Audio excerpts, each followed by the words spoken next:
Doctor Baba Saheb Ambedkar open university.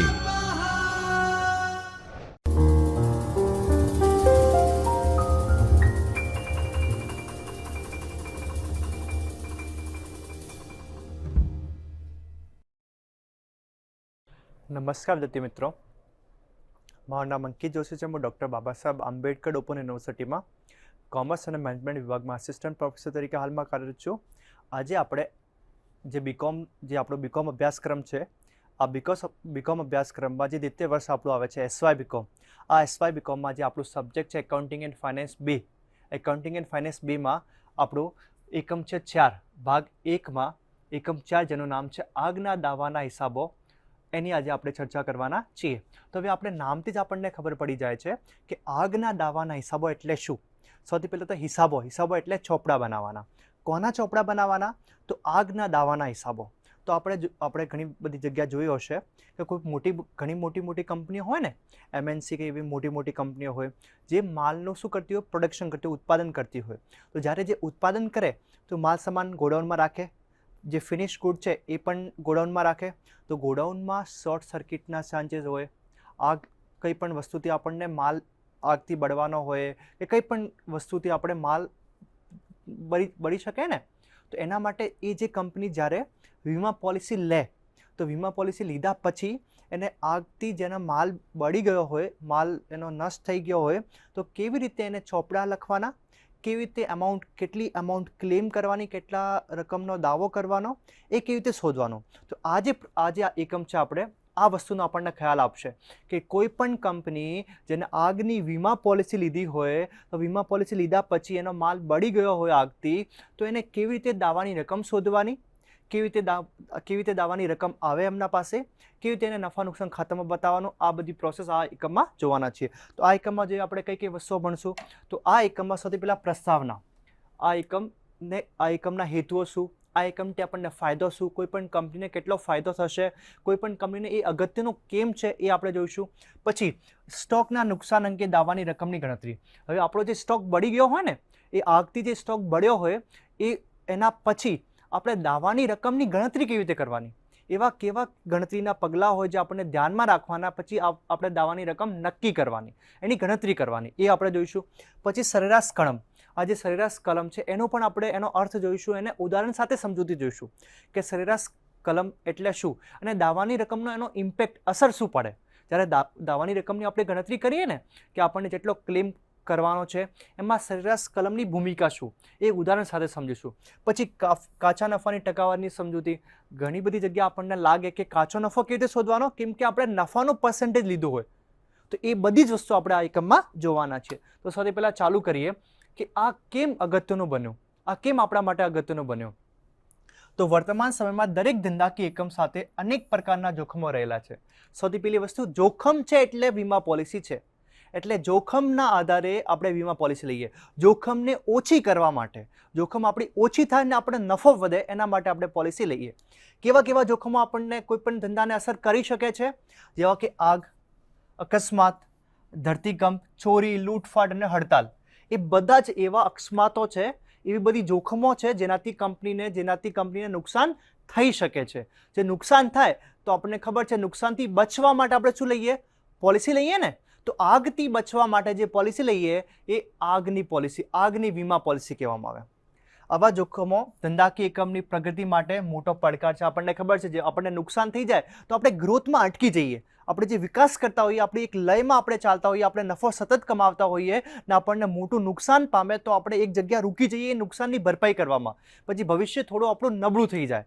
તો એના માટે કોઈ પણ એકમની પ્રગતિને આપણે અવરોધ કરે છે, મોટો પડકાર છે. શું? તો એ બધી જોખમો.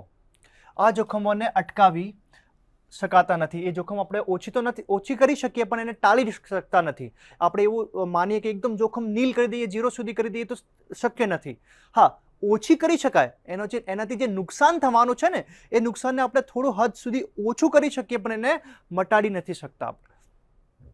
તેના લીધે થતું નુકસાન સામે રક્ષણ મેળવવા માટે જુદી જુદી વીમા કંપનીઓ અસ્તિત્વમાં આવી. હવે એ વસ્તુ જે જોખમોથી બચવા માટે વીમા કંપની પોતાનો ધંધો ચાલુ કર્યો, બિઝનેસ ચાલુ કર્યો, લોકોને પોલિસી આપવા લાગ્યા, જેનાથી લોકોને પણ નુકસાનથી ઓછું નુકસાન થાય અને વીમા પોલિસી જે વીમા કંપનીઓ છે એ પણ કમાવે. તો વીમા કંપનીઓ પ્રીમિયમ લઈને આવા જોખમો સામે વેપાર ધંધાને રક્ષણ પૂરું પાડે છે. જે વીમા કંપનીઓ છે ને એ રક્ષણ કેવી રીતે આપે છે?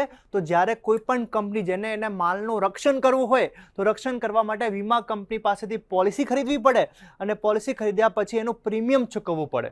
પ્રીમિયમ ચૂકવ્યા પછી એ જે વીમા કંપની છે એ રક્ષણનું દાયિત્વ આપે છે કે હું તમારા માલનું રક્ષણ કરીશ, એ નુકસાન થઈ જાય તો હું એનું ભરપાઈ કરીશ. એવી રીતે જુદા જુદા જોખમો પૈકી આગ લાગવાથી ધંધાને મોટું નુકસાન થઈ શકે છે, જેની સામે વીમા કંપની ધંધાદારી એકમને વળતર આપે છે. વીમા પ્રીમિયમ એ ધંધાદારી પેઢી માટે મહેસૂલી ખર્ચ ગણાય છે. જે કંપની એના માલની રક્ષણ માટે વીમા પોલિસી લેતી હોય એ કંપની માટે આ જે ખર્ચ છે એ મહેસૂલી ખર્ચ ગણાય. રોજબરોજનો ખર્ચ, મહેસૂલી ખર્ચ કોનો? જે કંપની વીમા પોલિસી લેતી હોય એ, જે વીમા પોલિસી આપતી હોય એના માટે આવક ગણાય. ધંધાદારી એકમ સ્ટોક અંગે નુકસાનની વળતર માટે જે દાવો વીમા કંપની સમક્ષ રજૂ કરે છે તેને સ્ટોક અંગેનો આગનો દાવો કહે છે. આપણે શું કહીએ? તો સ્ટોક અંગે નુકસાનની વળતર માટે જે દાવો કંપની સમક્ષ રજૂ કરે છે એને સ્ટોક અંગેનો આગનો દાવો કહેવામાં આવે છે. જે વીમો લેવામાં આવે છે તેને આગનો વીમો કહેવામાં આવે છે. આગના રક્ષણ માટે જે વીમો લેવામાં આવે એને આગનો વીમો, અને એના માટે જે આપણે દાવો કરીએ એટલે સ્ટોક અંગે આગનો દાવો. હવે આપણે જોઈએ કે આગના દાવાના પ્રશ્નોને સમજવા માટે તે 3 પ્રકારમાં વહેંચવામાં આવે. આગના દાવાની વાત કરી, આગના વીમાની વાત કરી, તો આગના વીમા પણ કેટલા પ્રકારના હોય, આગના વીમામાં પણ કેટલા પેટા મુદ્દા હોય, કેટલા પેટા આગના વીમા હોય તો એ જોઈએ. સામાન્યતઃ કેટલા હોય? 3 હોય. સૌથી પહેલો કયા પ્રકારનો આગનો વીમો? જેમાં માત્ર માલ અને સ્ટોકનો વીમો લીધેલ હોય. પહેલામાં શું? જેટલો આપણે ગોડાઉનમાં માલ પડ્યો છે એ માત્ર માલ અને સ્ટોકનો વીમો જ હોય. જેટલો માલ છે, જે ફિનિશ ગુડ છે કે જે રો મટીરિયલ છે આ પૂરતો જ હોય. બીજો કેવો પ્રકારનો આગનો વીમો હોઈ શકે? જેમાં આગ લાગ્યા પછી નફા કે નુકસાન સામે વીમો લીધેલ હોય. આગ લાગ્યા પછી આપણને જે નફાનું નુકસાન થાય ને, આપણને જે નફો થઈ શકતો હતો આગ ના લાગી હોત તો, આગ લાગ્યાથી જે આપણે નુકસાનમાં આપણને કમી જોવા મળી છે એના સામે પણ રક્ષણ મેળવી શકાય. એટલે નફા કે નુકસાન સામે લીધેલ વીમો. ત્રીજો છે કાયમી મિલકતને રક્ષણ માટે. હવે આપણને ખબર છે ગોડાઉનમાં કેટલી બધી કાયમી મિલકતો, આપણે સ્ટૂલ, ટેબલ, એસી, ફ્રીજ, કેટલી ઘણી બધી વસ્તુઓ હોય. તો ઘણી મિલકતોની પણ રક્ષા થાય ને. એકદમ માલ જ બચાવવાનો કે આપણી મિલકત પણ કરોડોની હોય, મશીનની ઘણી બધી. તો આ ત્રીજો પ્રકાર. પહેલો પ્રકાર કયો? માલ અને સ્ટોકનો વીમો. બીજો નફા કે નુકસાનનો વીમો. ત્રીજો કાયમી મિલકતનો વીમો. એ 3 પ્રકારના આગના વીમા છે. એ 3 પ્રકારમાં દરેક વસ્તુને આપણે રક્ષણ આપીએ છીએ. હવે છે સ્ટોક. સૌથી પહેલો જે આપણે હતો ને પેલો પ્રકાર, આગના વીમાનો પેલો પ્રકાર એટલે સ્ટોકના નુકસાન અંગે દાવાની રકમની ગણતરી. જે સ્ટોકનું નુકસાન થાય ને એના માટે જે આપણે આગનો વીમો લીધો હોય તેમાં દાવાની ગણતરી કરવા માટે આપણે કેવી રીતે ગણતરી કરવાની. તો ધંધાદારી પેઢીમાં આગ લાગે ત્યારે ગોડાઉનમાં કેટલી રકમનો સ્ટોક હતો તે જાણવું ખૂબ મુશ્કેલ છે. હવે આપણને શું ખબર કે આગ લાગી જશે આજે? તો આપણે ગણતરી કરીને બેસી જાત ને કે આજે 20,000 કે 25,000 કે 50,000 એકમનો કે રૂપિયાનો આપણે માલ પડ્યો છે. પણ આપણને કેવી રીતે ખબર કે આજે આગ લાગશે તો આપણે ગણતરી કરી લઈએ? તો સૌથી મોટો આ પડકાર છે આપણા માટે કે જે દિવસે માલ બળે ને, કે જે પણ દિવસે આ અનિશ્ચિત હોય તો એના આગલા દિવસે આપણને ખબર કેવી રીતે પડે કે કેટલો માલ સામાન ખરેખર હતો. તો ગોડાઉનમાં કેટલી રકમનો સ્ટોક હતો તે જાણવું ખૂબ મુશ્કેલ હોય છે, કારણ કે વેપારીઓ સ્ટોક પત્ર રાખતા હોતા નથી, સ્ટોક પત્ર હોતો નથી. અને આગ લાગે ત્યારે દુકાનમાં, કારખાનામાં કે ગોડાઉનમાં કેટલો સ્ટોક હતો તે જાણવા માટે સ્ટોક પત્રક બનાવવામાં આવે છે. શું બનાવવામાં આવે છે? આપણા જે ગોડાઉનમાં કે આપણી કંપનીમાં કેટલો માલ સામાન હતો જે આગથી બળી ગયો છે, તો એ આપણે જાણવા માટે સ્ટોક પત્રક બનાવવામાં આવે છે. શું? સ્ટોક પત્રક. તેના આધારે વીમા કંપની સમક્ષ કેટલી રકમનો દાવો રજૂ કરવાનો છે તે જાણી શકાય છે. વીમા કંપની સમક્ષ કેટલો આપણે દાવો રજૂ કરીએ એના માટે કેટલો બળી ગયો છે એ જાણવું જરૂરી છે. એ માલ કેટલો બળી ગયો છે એ જાણવા માટે આપણે શું બનાવીએ છીએ? સ્ટોક પત્રક. હવે સ્ટોક પત્રકનો નમૂનો જોઈએ. સ્ટોક પત્રકમાં કેવી રીતે બનાવવામાં આવે છે એવો નમૂનો આપણે જોઈએ. તો સૌથી પહેલો સ્ટોક પત્રકનો નમૂનો, આમાં 3 ખાનાઓ દોરવાના. કેટલા? 3 ખાના. સૌથી પહેલો ખાનો વિગતનો, બીજો ખાનો રકમ અને ત્રીજો પણ રકમનો. તમે એવું પણ કરી શકો કે 2 ખાના બનાવી શકો, વિગત અને રકમના. એવું જરૂરી નથી કે 3 ખાના બનાવવાના. સ્ટોક પત્રકનો જે ખાનો બનાવો છો આમાં 2 ખાનામાં પણ તમે બનાવી શકો. મેં 3 બનાવ્યા છે, સબ ટોટલનું પણ બનાવ્યું છે, 2માં પણ તમે કરી શકો, પણ 2 ખાના તો હોવા જોઈએ, વિગત અને રકમનો. તો સૌથી પહેલા વિગતમાં જોઈએ કઈ વસ્તુ લખવાની, તો સૌથી પહેલા શરૂઆતનો સ્ટોક. જે વર્ષ ચાલુ થયો ને આપણો 1/4/1/1, તો એ ટાઈમે આપણા ગોડાઉનમાં કેટલો માલ સામાન, કેટલા રૂપિયાનો કેટલો સ્ટોક પડ્યો હતો. તો સૌથી પહેલા શરૂઆતનો સ્ટોક. આ શરૂઆતના સ્ટોકમાં ઉમેરો કરવાનો. શું? આગ લાગ્યા તારીખ સુધીની ખરીદી. આગ લાગે ને એનાથી પહેલા કેટલી આપણે ખરીદી કરી લીધી છે, હે ને? આગ જે દિવસે આપણે આગથી માલ બળ્યો ને જ્યારે વર્ષ ચાલુ થયો, આ વર્ષ દરમિયાન આપણે કેટલી ખરીદી કરી, એ ખરીદીમાં આપણી ખરીદ પરત બાદ કરીને લખવાનો. ખરીદ પરત એટલે પરચેઝ રિટર્ન બાદ કરીને લખવાનો. તો બાદ કરીને લખવા પછી જે આપણને ખરીદી આવે એ નેટ ખરીદી આપણે ઉમેરો કરવાનો. કોનામાં? શરૂઆતના સ્ટોકમાં. પછી આ રકમ લખવાની આપણે. બીજો ઉમેરો શું? તો ખરીદીને લગતા ખર્ચાઓ. આપણે જે માલ સામાન ખરીદ્યો તો ખરીદીને લગતા ખર્ચાઓ એ પણ આપણા માલ સામાનની કિંમતમાં એડ થશે, એનો પણ ઉમેરો થશે. એટલે ખરીદીને લગતા ખર્ચાઓ એટલે જેવા કે રેલવે નૂર આપણે ચૂકવ્યો હોય તો એ, જકાત ચૂકવવી હોય તો, મજૂરી, આવક માલ, ગાડા ભાડું, તે બધા જ ખર્ચા આપણે ચૂકવ્યા હોય તે બધા જ ખર્ચાનો ઉમેરો થશે. શું થશે? ઉમેરો થશે. પછી બાદ શું કરવાનો? તો બાદ શું કરવાનો?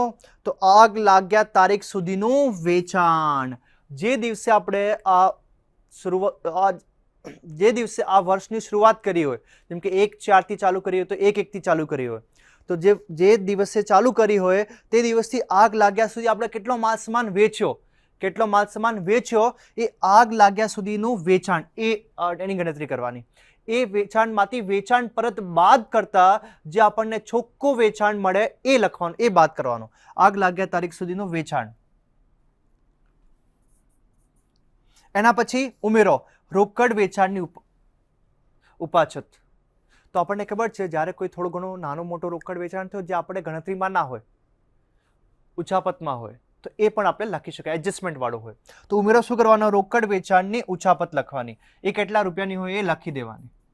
કે ઘણા બધા રજિસ્ટરમાં ના નોંધ્યા હોય, એ 2-3 હજારનો એવી રીતે માલ સામાન કર્યો હોય, વેચાણ કર્યો, તો એ પણ આપણે રોકડ વેચાણ ઉચાપત પણ આપણે ઉમેરો કરવાનો. એના પછી આપણને શું મળે? એના પછી જે આપણો કાચો નફો હોય ને એ કાચો નફો આપણે બાદ કરવાનો. કાચો નફો આપણે બાદ કરવાનો. પછી ઉમેરો શું કરવાનો? તો અન્ય રીતે ગયેલ માલ. હવે આપણને ખબર છે અન્ય રીતે આપણે કેવી રીતે માલ આપીએ. કોઈ નમૂના તરીકે આપણે માલ કોઈને આપ્યો હોય, અંગત વપરાશ માટે લીધો હોય, ધર્માદામાં આપ્યો હોય, તો એ બધાનો પણ ઉમેરો થાય છે. કોનો ઉમેરો થાય છે? અન્ય રીતે આપેલ માલ. તો અન્ય રીતે કેવી રીતે આપી શકાય? તો તમે ફ્રી સેમ્પલિંગ કરી શકો છો. નમૂના તરીકે લોકોને બતાવી દો એટલે લોકો લઈ જાય એમના ઘરે. તો નમૂના તરીકે આપે એના પૈસા નથી મળતા, આપણને માલ તો જાય ને.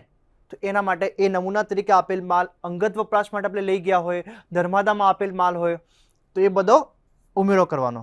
તો પછી આ બધાનો સરવાળો બાદ બાકી કરતા જે આપણને મળે આગ લાગ્યા તારીખે બાકી વધેલ આખા સ્ટોક, એની કિંમત મળે આપણને. શું મળે? એની કિંમત મળે. કોની? આગ લાગ્યા તારીખે બાકી વધેલ આખરનો સ્ટોક મળે. હવે દાવાની રકમનું પત્રક. પેલો શું જોયું આપણે? સ્ટોક પત્રક જોયું ને. સ્ટોક પત્રકથી આપણને શું મળે? તો સ્ટોક પત્રકથી આપણને કેટલો માલ સામાન આગ લાગ્યાના તારીખે હતો, આગ લાગ્યાના પહેલા હતો, કેટલો માલ સામાન હતો, કેટલા રૂપિયાનો માલ સામાન હતો, એની ગણતરી મળે. હવે એ માલ સામાન અને વીમા પોલિસી કેટલી લીધી છે એના હિસાબે દાવો કેટલાનો કરવાનો. તો દાવાની રકમનું પત્રક. આપણે દાવાની રકમનું પત્રક કેવી રીતે બનાવશું? પહેલા શું શોધ્યું આપણે? સ્ટોક પત્રકમાં આપણે કેટલો માલ સામાન બળવાથી પહેલા, આગ લાગવાથી પહેલા આપણા પાસે હતો, એ માલ સામાનની ગણતરી, એની ક્વોન્ટિટી, એના રૂપિયામાં કેટલો હતો એ આપણને મળી ગયો. એના પછી વીમા પોલિસી લીધી હોય તો વીમા પોલિસી આ બંનેમાંથી આપણે કેટલી દાવાની રકમ મંજૂર કરાવી શકીએ, દાવો કેટલાનો કરી શકીએ એ જોઈએ. તો આમાં કેટલા ખાના બનાવવાના? 2 ખાના, વિગત અને રકમનો ખાનો. વિગત અને રકમનો ખાનો. વિગતના ખાનામાં તો આગ લાગ્યા તારીખે બાકી રહેલ આખરનો સ્ટોક જે આપણને મળ્યો ને હમણાં, આગ લાગ્યા તારીખે બાકી રહેલ સ્ટોકની જે આપણે ગણતરી કરી એ લખવાનો. પછી બાદ કરવાનો. બાદ શું કરવાનો? તો આગમાંથી બચી ગયેલ માલ, થોડો ઘણો માલ સામાન બચી ગયો હોય જે આપણે ફરીથી વેચી શકીએ તો એ બાદ કરવાનો. બાદ શું કરવાનો? આગમાંથી બચી ગયેલ માલ, એ બાદ કરવાનો. પછી ઉમેરો શું કરવાનો? આગ બુઝાવવાનો ખર્ચ. આપણે આગ બુઝાવવા માટે જેટલો ખર્ચ ચૂકવ્યો હોય ને એ ખર્ચો ઉમેરી દેવાનો. શું કરવાનો? તો બાદ શું કરવાની? આગમાંથી બચેલો માલ અને ઉમેરો શું કરવાનો? આગ બુઝાવવાનો ખર્ચ, એ ઉમેરો કરવાનો. તો આપણને શું મળે? વીમા કંપની સમક્ષ રજૂ કરવાની દાવાની રકમ મળે. આપણને શું મળે? તો વીમા કંપની સામે કેટલો દાવો કરી શકીએ એની રકમ આપણને મળે. હવે આગ લાગ્યા તારીખે ગોડાઉનમાં કેટલો સ્ટોક હતો તે જાણવા માટે સ્ટોક પત્રકને બદલે ઘણી બધી જગ્યાએ એવું હોય કે આપણે સ્ટોક પત્રક બનાવીએ તો સ્ટોક પત્રક બનાવવા માટે જે એની વિગતો જોઈએ એ વિગતો આપણા પાસે હોવી જોઈએ.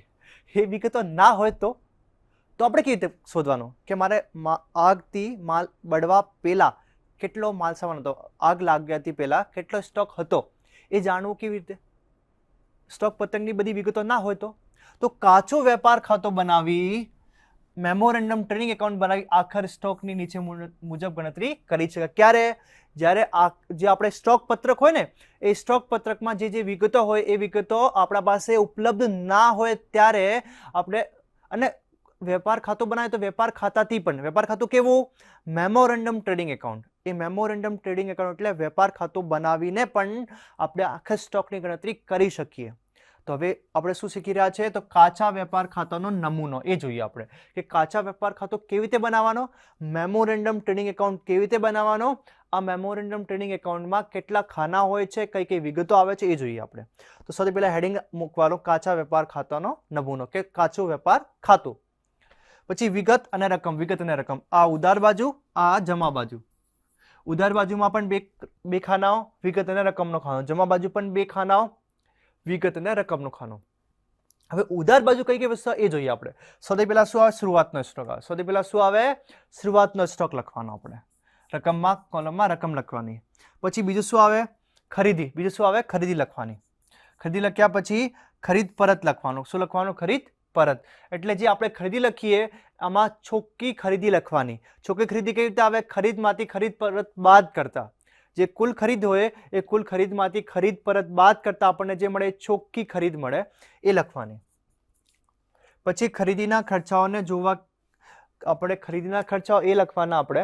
તો ખરીદીના ખર્ચાઓ એટલે મજૂરીના ખર્ચા, રેલવે નૂર, જકાત, પછી આવક માલ ગાડા ભાડો, બધા જ ખર્ચા જે ખરીદીને લગતા હોય એ બધા ડેબિટ સાઇડમાં આપણે ઉધાર બાજુ લખશું. જે ખરીદીને લગતા ખર્ચા હોય એ બધા આપણે ઉધાર બાજુ લખવાના. પછી એ ત્રણે લખ્યા પછી શું લખ્યું? સ્ટોક, શરૂઆતનો સ્ટોક. ખરીદી કેવી? ચોખ્ખી ખરીદી. ખરીદીમાંથી ખરીદ પરત બાદ કરતા જે ચોખ્ખી ખરીદી મળી એ. અને ત્રીજો ખરીદના ખર્ચાઓ. એ ત્રણે વસ્તુ લખ્યા પછી આપણે જમા બાજુ. જમા બાજુ કઈ લખવાનું? જમા બાજુ આપણે સૌથી પહેલા વેચાણ. વેચાણ પણ કેવું વેચાણ? એ ચોખ્ખું વેચાણ લખવાનું. ચોખ્ખું વેચાણ કેવી રીતે? તો વેચાણ, કુલ વેચાણમાંથી વેચાણ પરત બાદ કરતા આપણને જે ચોખ્ખું વેચાણ મળે એ. વેચાણમાંથી વેચાણ પરત બાદ કરતા આપણને ચોખ્ખું વેચાણ મળે એ. પછી નમૂના તરીકે આપેલ માલ. નમૂના તરીકે આપેલ માલ હોય એ લખવાનો આપણે કે આપણે નમૂના તરીકે કેટલો માલ સામાન આપ્યો છે એ. પછી અંગત વપરાશ માટે લીધેલ માલ. અંગત વપરાશ માટે કેટલો માલ સામાન આપણે લીધો એ. પછી ધર્માદામાં આપેલ માલ સામાન. પછી આપણને આખરના સ્ટોકની ગણતરી મળે. જે બાજુ આપણને સ્ટોકની ગણતરી મળે એ જમા બાજુ. કેવી રીતે મળે? તો આ ઉધાર બાજુનો બધાનો સરવાળો કરવાનો. ઉધાર બાજુનો સરવાળો કર્યા પછી જમા બાજુ જે રકમ લખી છે ચોખ્ખી વેચાણ, નમૂના તરીકે આપેલ માલ, અંગત વપરાશ માટે લીધેલ માલ, ધર્માદા આપેલ માલ, એ બધાનો સરવાળો કરવાનો. આ સરવાળામાંથી આ કુલ રકમ બાદ કરવાની. જે રકમ ખૂટે શું આપણા માટે આખરનો સ્ટોક એ લખવાનો. એ લખ્યા પછી આપણને આખરના સ્ટોકની ગણતરી મળી જશે. અને કાચો નફો કેવી રીતે આપ્યો હશે પ્રશ્નમાં? તો કાચો નફો વેચાણના ટકાવાળી આપી હશે. જેમ કે મારું વેચાણ 100 રૂપિયા છે, કાચો નફો માની લો કે 25% હોય તો વેચાણના ઉપર તમારે કાચો નફો ગણવાનો. વેચાણના ઉપર કાચો નફો ગણવાનો. કાચો નફો પણ ગણ્યા પછી તમને આખરનો સ્ટોક મળે. હવે આ સરેરાશ કલમની સમજૂતી જોઈએ. સરેરાશ કલમ એટલે શું? સરેરાશ કલમ ક્યારે અસર કરે આપણને? તો સામાન્ય રીતે વીમો ઉતારનાર ધંધાનો માલ કે મિલકતને નુકસાન થાય ત્યારે વીમા કંપની પાસે દાવાની રજૂઆત કરી પોતાને થયેલું નુકસાન ભરપાઈ કરે છે. પોતાનું નુકસાન કેવી રીતે ભરપાઈ કરે છે? કે આપણને ખબર છે જ્યારે વીમો લીધો હોય તો વીમો લીધા પછી આપણને આગથી આપણે નુકસાન થયો હોય, આગથી આપણો સ્ટોક કે માલ સામાન આગથી બળી ગયો હોય તો એના પછી આપણે જે દાવાની રકમ એને કહીએ છીએ અને પછી એની ચૂકવણી કરીએ છીએ અને આવી રીતે આપણે નુકસાનની ભરપાઈ કરીએ છીએ. તો વીમા કંપની પણ વીમો ઉતારનાર વ્યક્તિને તેનું નુકસાન ભરપાઈ કરી આપવા માટે જવાબદાર તો હોય છે. વીમા કંપની શું કહે, તમે જે દાવો કર્યો એ હું ચૂકવીશ, પણ એની પણ ટર્મ એન્ડ કન્ડિશન હોય. કેવી રીતે? તો વીમા કંપની જેટલી રકમનો પેઢીએ વીમો ઉતરાવેલ હોય તે પ્રમાણમાં દાવાની રકમ ચૂકવે છે. એટલે તમારા માલ તો કેટલાનો પણ બળ્યો હોય, આગથી માલ તો આગનો જે સ્ટોકનો જે નુકસાન થયો એ ઘણો બધો થયો હોય તો પણ એનાથી વીમા કંપનીને ફરક નહીં પડતો. વીમા કંપનીને ફરક પડે પોલિસી તમે કેટલાની લીધી છે એ પોલિસીના પ્રમાણમાં તમને જે દાવો છે એ સ્વીકાર છે. પોલિસીના પ્રમાણમાં એ દાવો સ્વીકારશે. એટલે કે જો પેઢીનો માલિક જરૂર કરતાં વધુ રકમનો વીમો ઉતરાવેલ હોય, જરૂર આપણે માલ સામાન જેટલો પડ્યો હોય એનાથી વધારાનો આપણે વીમો કરાવ્યો હોય, ત્યારે માલ સામાન ગોડાઉનમાં પડ્યો હોય 10 કરોડનો ને આપણે 20 કરોડનો વીમો કરાવ્યો હોય, એટલે વધારે કરાવ્યો, માલ સામાન જે પડ્યો છે એનાથી વધારે, ત્યારે રકમનો વીમો ઉતરાવે તો પણ વીમા કંપની ફક્ત થયેલું નુકસાન જેટલી જ દાવાની રકમ ચૂકવે છે. તો પણ શું કહે, જેટલું નુકસાન થયું 10 કરોડમાંથી 5 કે 7 કરોડનો માલ સામાન બળી ગયો તો 5 કે 7 કરોડનો જ દાવો ચૂકવે છે કંપની. હવે અને જો પેઢી માલિક સ્ટોકની કિંમત કરતાં ઓછી રકમનો ઉતરાવેલ હોય વીમો તો દાવાની પૂરેપૂરી રકમ મંજૂર કરતી નથી. આપણે 10 કરોડનો માલ સામાન પડ્યો છે ગોડાઉનમાં, હવે આપણે જે પોલિસી લીધી છે ને એ ખાલી ફક્ત 5 જ કરોડની લીધી છે. તો જેટલો માલ સામાન પડ્યો છે એનાથી ઓછી પોલિસી લીધી છે. જ્યારે ઓછી પોલિસી જે આપણે માલ સામાન હોય એના કરતાં આપણે પોલિસી વીમા પોલિસી ઓછા રકમની હોય ત્યારે એ સરેરાશ કલમ લાગુ પડે. તો ત્યારે વીમા કંપની દાવાની પૂરેપૂરી રકમ મંજૂર કરતી નથી. દાવાની પૂરેપૂરી રકમ ક્યારે મંજૂર નથી કરતી? જ્યારે આપણે વીમા પોલિસી લીધી હોય ઓછા પ્રમાણની લીધી, ઓછા રૂપિયાની લીધી હોય માલ કરતા, પરંતુ જેટલી રકમનો વીમો ઉતરાવેલ હોય તે પ્રમાણમાં દાવાની રકમ વીમા કંપની ચૂકવે છે. તે પ્રમાણમાં એટલે તમે તમારામાં કેટલો માલ સામાન પડ્યો છે એના પ્રમાણમાં તમે વીમા પોલિસી કેટલાની લીધી છે એ પ્રમાણમાં તમારે તમને ચૂકવણી કરવામાં આવશે. એને સરેરાશ કલમ કહેવામાં આવે છે. આમ જો વીમા ઉતારનાર માલ કે મિલકતની રકમ કરતાં ઓછી રકમનો વીમો લીધેલ હોય તો બાકીનું નુકસાન માલિક જાતે ભોગવવાનો રહેશે. ઓછો લીધો હોય તો બીજું નુકસાન તમને પોતે ભોગવવાનું રહેશે અને એના પ્રમાણમાં જ તમને મળશે. પછી સરેરાશ કલમ મુજબ દાવાની રકમ સમજવા માટે આપણે એક નીચેનું સૂત્ર જોઈએ. તો સરેરાશ કલમ મુજબ દાવાની રકમ કેવી રીતે આવે? શું ગણતરી કરવાની? દાવાની રકમની ગણતરી કરવાની સરેરાશ કલમ મુજબ. સરેરાશ કલમ ક્યારે ઉપયોગી થાય? જ્યારે આપણે માલ સામાન હોય એ વધારે હોય અને વીમા પોલિસી ઓછી હોય ત્યારે. તો ખરેખર થયેલ નુકસાન ગુણા વીમા પોલિસીની રકમ ભાગાકાર સ્ટોકની મૂળ કિંમત. સૂત્ર શું હશે એનું? તો ખરેખર થયેલ નુકસાન ગુણા વીમા પોલિસીની રકમ. એ બંનેનો ગુણાકાર કરવાનો, ભાગાકાર કોનો કરવાનો? સ્ટોકની મૂળ કિંમતનો ભાગાકાર કરવાનો. તો હવે આપણે એક ઉદાહરણ દ્વારા જોઈએ. તો એક વેપારીનો ગોડાઉનમાં આગ લાગવાથી 17,000નો મિલકતનો માલ બળી ગયો. કેટલાનો? 17,000 માલનો. પછી એ સમયે ગોડાઉનમાં 22,000નો માલ સ્ટોકમાં હતો. જો સરેરાશ કલમ ક્યારે એપ્લાય થાય? જ્યારે ગોડાઉનમાં માલ સામાન વધારે હતો, હે ને? વેપારી સ્ટોકનો વીમો 11,000નો લીધેલો હતો. વીમો કેટલાનો લીધો? 11,000નો લીધો ને, ઓછો લીધો ને, એટલે આ સરેરાશ કલમ લાગુ પડે. ક્યારે? જ્યારે માલ સામાન આપણા ગોડાઉનમાં 22નો છે, વીમો ખાલી 11નો ફક્ત લીધો છે, એટલે વીમો માલ સામાન કરતાં ઓછાનો લીધો હોય ત્યારે ગણતરી કેવી રીતે કરવાની? આ સૂત્ર દ્વારા. તો હવે કરીએ. તો વીમા કંપની વેપારીને જેટલી રકમનો દાવો મંજૂર કરશે તે શોધો અને વેપારીના ચોપડે આમનોંધ પણ લખો. તો સૌથી પહેલા શું શોધવાની? દાવાની રકમ શોધવાની. તો અહીં વેપારી સ્ટોકની કિંમત કરતાં ઓછી રકમનો વીમો લીધેલ હોવાથી સરેરાશ કલમ મુજબ દાવાની રકમ કેવી રીતે હશે? તો દાવાની રકમ બરાબર ખરેખર થયેલ નુકસાન ગુણાકાર વીમા પોલિસીની રકમ ભાગાકાર સ્ટોકની મૂળ કિંમત. તો ખરેખર નુકસાન કેટલું છે? તો ગોડાઉનમાં આગ લાગવાથી 17,000નો માલ બળ્યો, તો ખરેખર નુકસાન 17,000. ગુણાકાર શું કરવાનો? વીમા પોલિસીની રકમ. તો વીમા પોલિસીની રકમ કેટલી? 11,000. તો ગુણા 11,000. ભાગાકાર શું કરવાનો? તો ભાગાકાર સ્ટોકની મૂળ કિંમત કરવાની. સ્ટોકની મૂળ કિંમત કેટલી હતી? તો સ્ટોકની મૂળ કિંમત હતી 22,000. એ 22,000. તો 17,000 ગુણ્યા 11,000 ભાગાકાર 22,000 એટલે કેટલું મળે? 8,500 રૂપિયા દાવાની રકમ ચૂકવશે.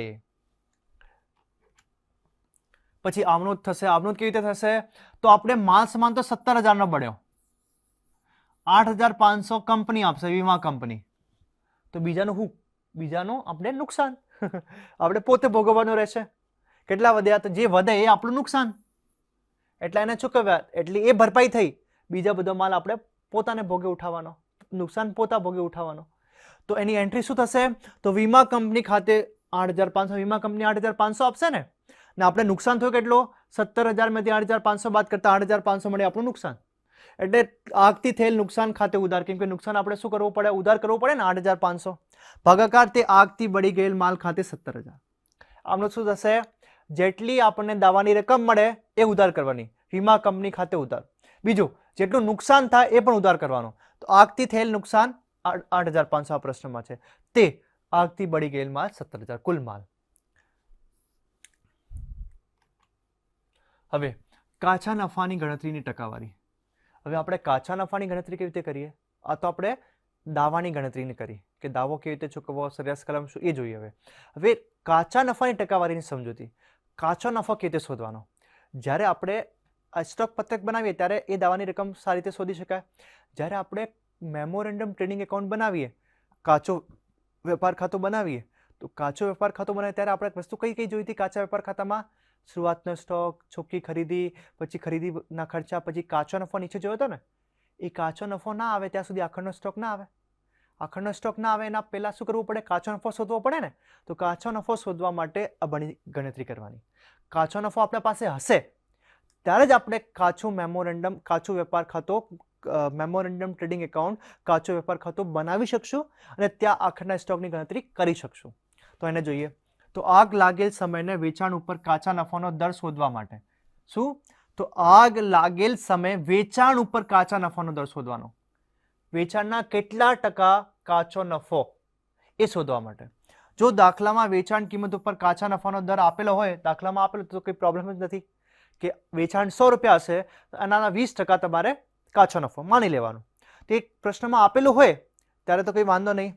તો કાચા વેપાર ખાતામાં ઉધાર બાજુ વેચાણના અમુક ટકા લેખે કાચા નફાની રકમ લખવામાં આવે છે. જે મેં તમને હમણાં કીધું કે જ્યારે આપણે કાચો વેપાર ખાતું બનાવશું, ઉધાર બાજુ કાચો નફો હશે, એ કાચા નફામાં મેં તે વખતે પણ તમને કીધું હતું કે વેચાણના 25%, તો વેચાણ જેટલું હશે એના 25% કાઢીને આપણે કાચા નફામાં મૂકી શકીએ. પર એ પ્રશ્નમાં આપેલું હોય ત્યારે કે વેચાણ, કાચો નફો બરાબર વેચાણના 25%, 20%, 15% જે હોય, ના આપેલું હોય ત્યારે. જો દાખલામાં મૂળ કિંમત ઉપર કાચા નફાનો દર આપેલ હોય તો સૌપ્રથમ મૂળ કિંમતને ₹100 ધારીને તેમાં કાચો નફો ઉમેરીને વેચાણ કિંમત શોધવામાં આવે. એ પ્રશ્નમાં આપણે જો મૂળ કિંમત ઉપર કાચા નફાનો દર આપેલો હોય કે મૂળ કિંમત ઉપર એટલો, તમને વેચાણ ઉપર ના આપેલો હોય, મૂળ કિંમત જેટલી હોય એ મૂળ કિંમતના એટલા ટકા તમારે કાચા નફો, એટલા ટકા તમારે કાચો નફો. તો કેવી રીતે ગણતરી કરવાની? તો મૂળ કિંમતને ₹100 ધારવાના. મૂળ કિંમત આપણી કેટલી હશે? ₹100 ધારીને તેમાં કાચો નફો ઉમેરવાનો. કીધું કે મૂળ કિંમતના 10%, તો મૂળ કિંમત આપણે 100 ધારવાની. આ 100માં આપણે નફો 10% એટલે ₹10 એડ કરવાના. એવી રીતે આપણને વેચાણ કિંમત મળે. વેચાણ કિંમત મળ્યા પછી આપણે શોધી શકાય. જો દાખલામાં કાચા નફાનો દર આપેલ ન હોય તો કેવી રીતે શોધવાનો? કાચા નફાનો દર ના આપેલ હોય, આ ત્રીજી કન્ડિશન. તો આગળના વર્ષનું વેપાર ખાતું તૈયાર કરી તો આપણે આગળના વર્ષનું વેપાર ખાતું તૈયાર કરવું પડે અને કાચા નફાનો દર નીચે પ્રમાણે શોધી શકાય. એટલે કેવી રીતે? સૌથી પહેલા શું કરશું? પ્રશ્નમાં આપેલો હોય કે કાચો નફો બરાબર વેચાણના 20%, તો બહુ ઈઝી. સૌથી પહેલી કન્ડિશન. બીજી, મૂળ કિંમત પણ આપેલ તો પણ આપણે 100 ધારીને મૂળ કિંમતને શોધી શકાય. ત્રીજી કિંમત જ્યારે આપેલ ના હોય ત્યારે આપણે ગયા વર્ષનું, આપણે શું કરવાનું? પાછલા વર્ષનું શું કરવાનું? એનો કાચો વેપાર ખાતું બનાવવાનો. ત્યાંથી આપણે કાચા નફાના પર્સેન્ટેજ એટલે દર લેવાના, રેટ ગણતરી કરવાની. એના પછી આ લાગુ થશે. તો કાચા નફાનો દર બરાબર કાચો નફો ભાગાકાર વેચાણ ગુણ્યા 100. સૂત્ર શું હશે? કાચો નફો ભાગાકાર વેચાણ ગુણ્યા 100. હવે જો દાખલામાં કાચો નફાનો દર આપેલ ન હોય અને આગળના 2 કે તેથી વધુ વર્ષની વિગતો જેવી કે શરૂઆતનો સ્ટોક, ખરીદી અને વેચાણ આપેલ હોય ત્યારે ખાનાવાની પદ્ધતિથી વેપાર ખાતું તૈયાર કરી કાચા નફાનો દર શોધવામાં આવશે. હવે આપણને ખબર છે જે દાખલામાં બધી વસ્તુઓ ના હોય તો આપણે શું કરી શકાય?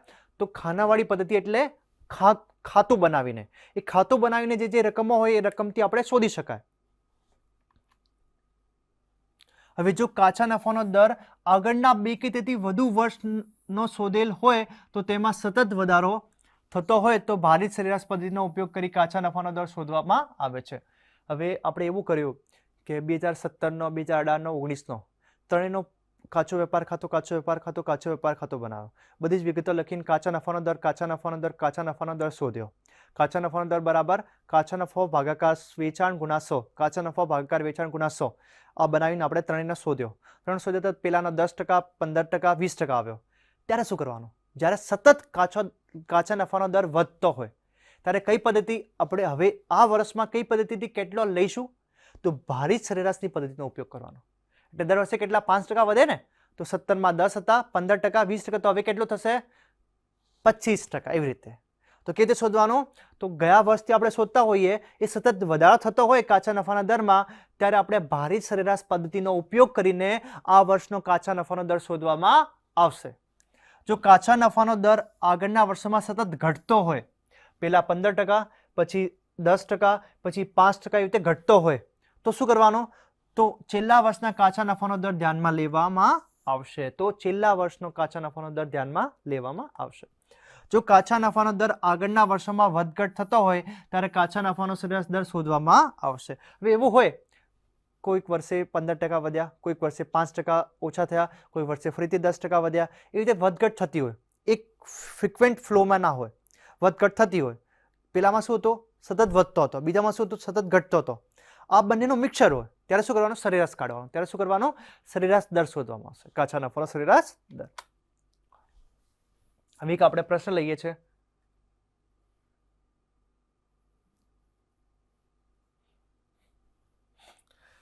મેસર્સ શાહ ટ્રેડર્સના ગોડાઉનમાં તારીખ 5/11/2016ના રોજ આગ લાગી. આગમાં મોટા ભાગનો માલ નાશ પામ્યો હતો, પરંતુ તેમાંથી 15,000નો માલ બચાવેલ હતો. હિસાબી ચોપડા પરથી નીચેની માહિતી આપણને મળી. નીચેની માહિતી કઈ છે? 1/4/2016ના રોજ સ્ટોકની મૂળ કિંમત 70,000 હતી. 1/4/2016 થી 5/11/16 સુધી ખરીદી 3,50,000 હતી. 1/4/16 થી 5/11/16 સુધીનું વેચાણ 4 લાખ હતું. આવક માલ ગાળા ભાડો કેટલો? 55,000. આગળના 3 વર્ષના હિસાબો પરથી માલુમ પડ્યું કે વેચાણ ઉપર કાચા નફાનો દર 20% છે. સૌથી પહેલી કન્ડિશન આવી.